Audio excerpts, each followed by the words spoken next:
2월 3일 수요일 윈TV 미주 핫뉴스입니다. 바이든 대통령은 지난 1일 3차 경기 부양안으로 10명의 공화당 상원 의원들과의 담판에서 타협에 이르지 못한 것으로 알려졌습니다.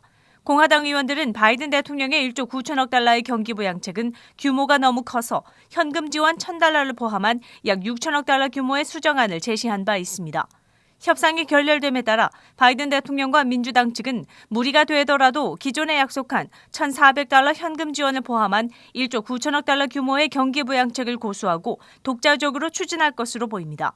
협상이 결렬된 것은 10명의 공화당 의원들이 주로 의료 위기와 미국인에 대한 1,000달러의 직접 지원에 초점을 맞추었고 바이든 대통령은 더 광범위한 구제책을 내세워 지원금 액수 차이가 커서 합의를 보지 못한 것으로 알려졌습니다. 젠 사키 백악관 대변인은 회담에서 다른 주제에 대해 몇 가지 합의를 이뤘으며 바이든 대통령은 의회가 팬데믹 사태에 과감하고 긴급하게 대응해야 한다고 거듭 강조했다고 전했습니다. 미 전역에서 유통기한 만료를 앞둔 코로나 백신을 찾아내 먼저 백신을 접종하는 백신 사냥꾼들이 늘고 있습니다. 이들은 예방접종센터나 약국을 돌아다니며 현장에서 백신을 찾고 있습니다. 백신 물량이 한정되어 있고 유통기한이 다 된 백신이 폐기되고 있다는 언론 보도로 인해 이런 백신을 노리는 사람들이 늘고 있습니다. 백신 사냥꾼들은 자신들의 이러한 행동에 백신이 낭비를 막기 위한 것이라고 하지만 이들에 대한 윤리적인 비난이 일고 있습니다. 그렇지만 접종센터에서 하루 종일 기다려도 백신을 구하지 못할 수도 있어 일종의 도박이라고 보는 견해도 있습니다. 뉴올리언즈 툴레인대 의대생 브래드 존스는 페이스북에서 그룹을 만들어 유통기한이 얼마 남지 않은 백신과 접종 사이트를 오픈해 정보를 제공하고 있습니다. 조지 워싱턴대 공중보건대학원 골드스타인 교수는 백신이 수요가 많아 젊고 건강한 사람들이 백신을 맞는 것에 대한 부당한 인식이 있기 때문에 정당한 순서를 기다려 접종받아야 한다고 언급했습니다.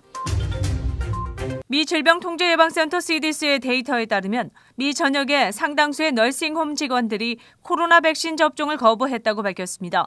CDC는 지난 12월 중순부터 11,000개 이상의 너싱홈 시설에 대한 조사를 실시했고 78% 이상의 입주자들이 적어도 한 번 코로나 백신을 접종받은 것으로 나타났습니다. 하지만 너싱홈 직원들의 백신 접종은 37.5%밖에 되지 않은 것으로 밝혀져 논란이 일고 있습니다.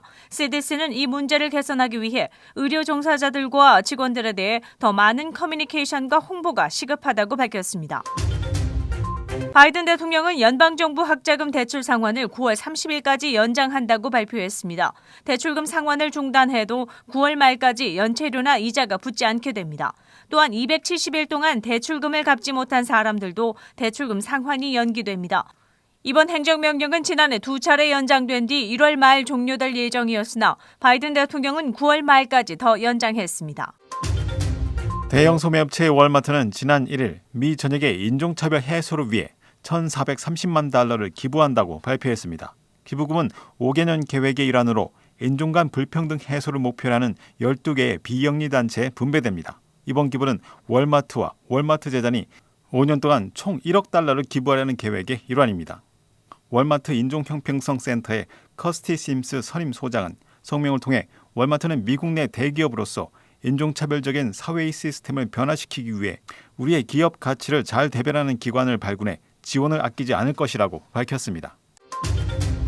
지난 2일 아마존은 최고 경영자 제프 베조스가 올해 사임한다고 발표했습니다. 후임에는 아마존 웹서비스 최고 경영자 앤디 제시가 맡게 됩니다. 베조스는 퇴임 후에도 아마존의 최대 주주이며 이사회 집행위원장을 계속할 것으로 보입니다. 베조스는 사임 후 베조스 얼스 펀드를 통해 자선 활동을 본격적으로 진행할 계획입니다.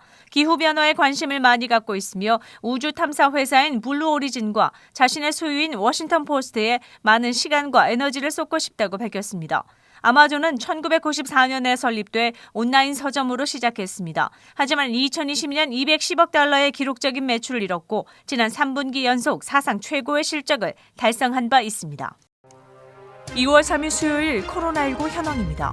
미 전 지역 누적 확진 2,705만 923명, 신규 확진 23,493명, 누적 사망 45만 8,941명, 신규 사망자 수는 1,073명이며 지금까지 완치된 사람은 1,677만 7,654명입니다.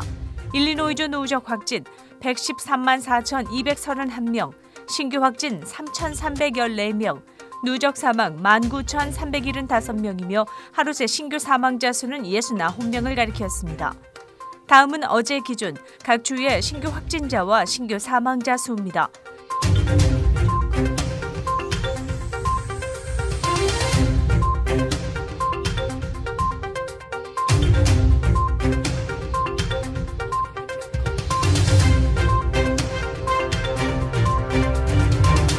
코로나19 데이터 관련 자세한 내용은 시카고토털닷컴을 통해 다시 볼 수 있습니다.